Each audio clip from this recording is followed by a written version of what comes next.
Assalamualaikum warahmatullahi wabarakatuh. Salam sejahtera untuk kita semua. Perkenalkan, nama saya Dewi Anggit Winarni dari Prodi Manajemen Sore kelas A dengan NIM 2892 1501000. Pada hari ini saya akan mempresentasikan tugas pengantar akuntansi ujian tengah semester dari dosen pengampu Ibu Desi Arigawati SE AK MSI. Mari kita menuju ke slide yang pertama. Siklus akuntansi. Pengertian. Siklus akuntansi secara khusus diartikan sebagai proses berulang untuk melakukan identifikasi, analisis, dan merekam setiap kegiatan akuntansi dalam sebuah perusahaan. Siklus dalam kegiatan akuntansi ini terjadi dalam kurun waktu 1 tahun. Dalam kurun waktu tersebut, semua prinsip, kaidah, metode, hingga teknik-teknik dalam akuntansi digunakan untuk mencatat segala kegiatan akuntansi perusahaan. Umumnya, siklus ini dimulai pada awal tahun dengan pembukaan dan ditutup dengan jurnal penutup. Proses akuntansi ini dilakukan berkeseimbangan dan berulang selama perusahaan masih aktif. Hal ini kemudian menjadikan proses-proses tersebut sebuah siklus. Adanya siklus ini dapat membantu pemilik perusahaan dalam melakukan analisis terkait kondisi keuangan perusahaan yang dimilikinya. Tahapan siklus akuntansi. Sebagai sebuah siklus, proses akuntansi juga memiliki berbagai tahapan yang harus dilakukan secara berurutan. Tujuan dalam siklus ini adalah untuk memberikan suatu informasi akuntansi yang tepat sehingga membantu dalam proses pengambilan keputusan. Untuk mencapai tujuan tersebut, tahapan-tahapan dalam siklus akuntansi adalah sebagai berikut. 1. Identifikasi transaksi. Identifikasi setiap transaksi menjadi tahapan pertama dalam siklus ini. Kegiatan identifikasi ini harus dilakukan secara tepat oleh akuntan yang bisa dilakukan dengan cara melakukan pencatatan setiap transaksi yang terjadi. Transaksi akuntansi yang dicatat merupakan setiap transaksi yang memiliki dampak secara langsung pada perubahan kondisi keuangan perusahaan dan dinilai secara objektif. Transaksi yang terjadi juga harus memiliki bukti-bukti transaksi agar bisa dilakukan identifikasi. Bukti transaksi ini bisa berupa kwitansi, faktur nota, atau bukti lainnya yang dianggap sah dalam dunia akuntansi. Oleh sebab itu, setiap transaksi akuntansi sebaiknya menggunakan bukti transaksi yang sehingga bisa dicatat dan diidentifikasikan oleh akuntan, terutama transaksi yang berkaitan dengan perubahan kondisi keuangan perusahaan. Analisis transaksi. Setelah tahapan identifikasi, akuntan kemudian melakukan analisis terhadap transaksi tersebut tentang pengaruhnya terhadap kondisi keuangan perusahaan. Sistem pencatatan akuntansi dalam perusahaan selalu menggunakan double entry system. Artinya, setiap transaksi akuntansi yang terjadi akan memberikan pengaruh pada posisi keuangan di debit dan kredit dan harus dalam jumlah yang sama besarnya. Secara matematis, umumnya akuntansi menggunakan persamaan. Aktiva sama dengan kewajiban ditambah ekuitas dalam melakukan analisis dan perhitungan transaksi terjadi. Sebagai ilustrasi, sebuah perusahaan mendapatkan investasi uang tunai sebesar 1 juta rupiah, peralatan dan perlengkapan sebesar 500.000 rupiah. Transaksi tersebut bisa dianalisis bahwa terjadi penambahan kas, perlengkapan dan peralatan sebesar 1.500.000. Penambahan tersebut berarti menambah modal perusahaan sebesar 1.500.000 rupiah. Karena sebuah transaksi tersebut merupakan bagian dari modal perusahaan. Pencatatan transaksi dalam jurnal.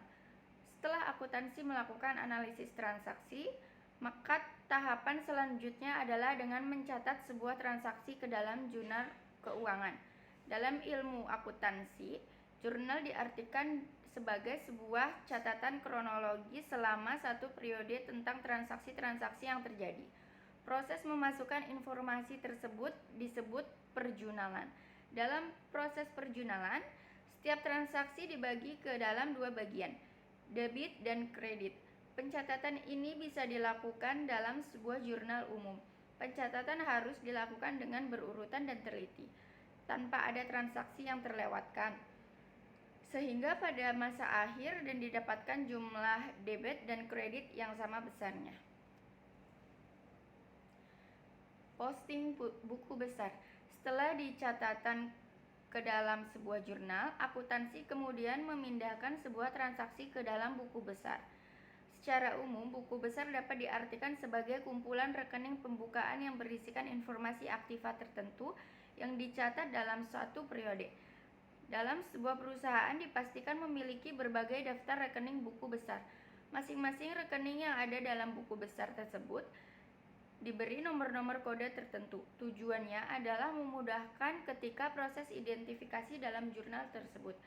Selain itu, akuntan juga akan lebih mudah dan melakukan pengecekan ulang atau melihat referensi terkait dengan transaksi yang terjadi jika sudah tercatat dalam buku besar.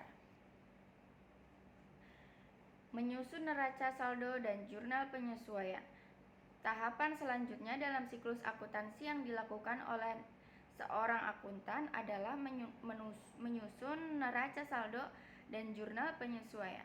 Neraca saldo berisikan daftar saldo dari masing-masing rekening pada buku besar pada periode tertentu.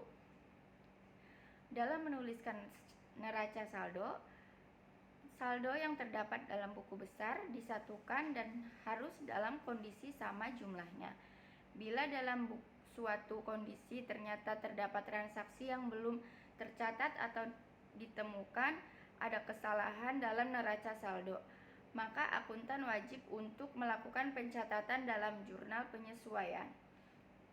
Penyusunan jurnal penyesuaian ini bersifat periodik dan prosesnya juga sama dengan perjunalan pada umumnya. Setelah dicatat dalam jurnal penyesuaian, maka hasil laporan keuangan menjadi aktual.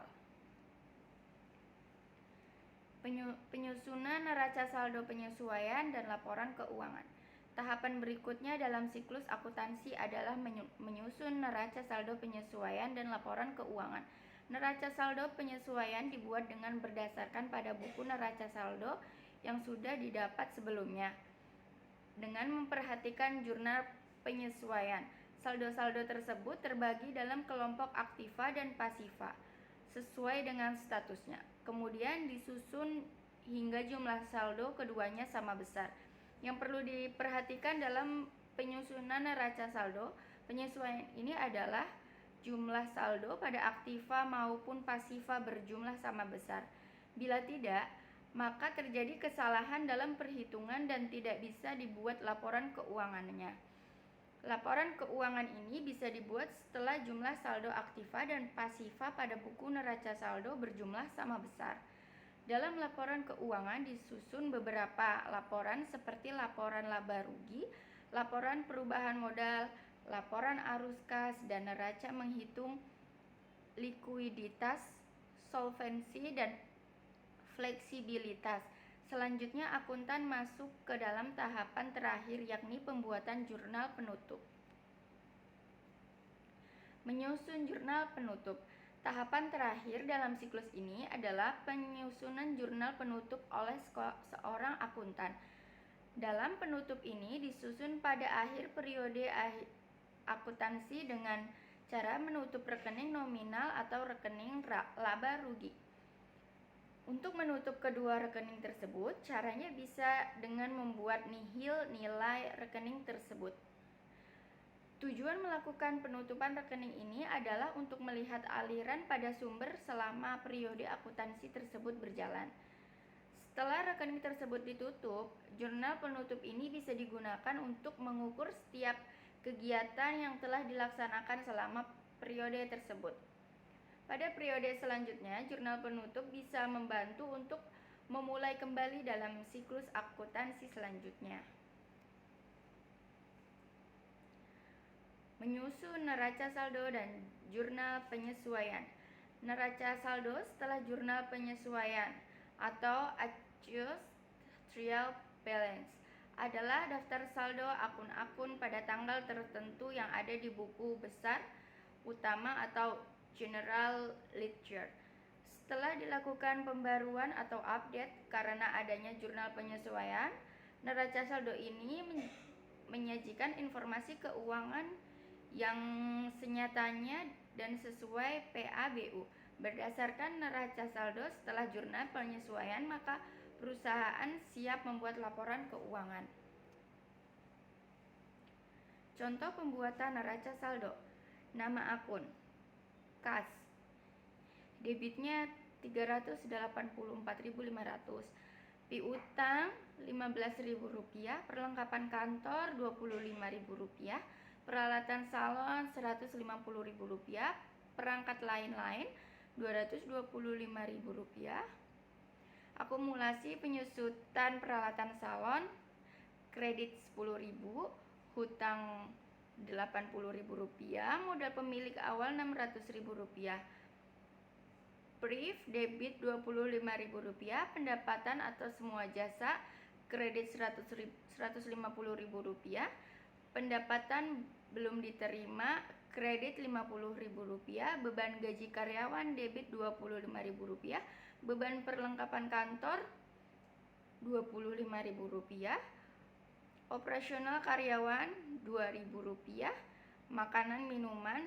Rp1.000, bunga Rp10.000, beban peralatan kantor Rp10.000. Jika dihitung debit penjumlahan adalah Rp890.000, kreditnya Rp890.000. Jadi semuanya sama besar.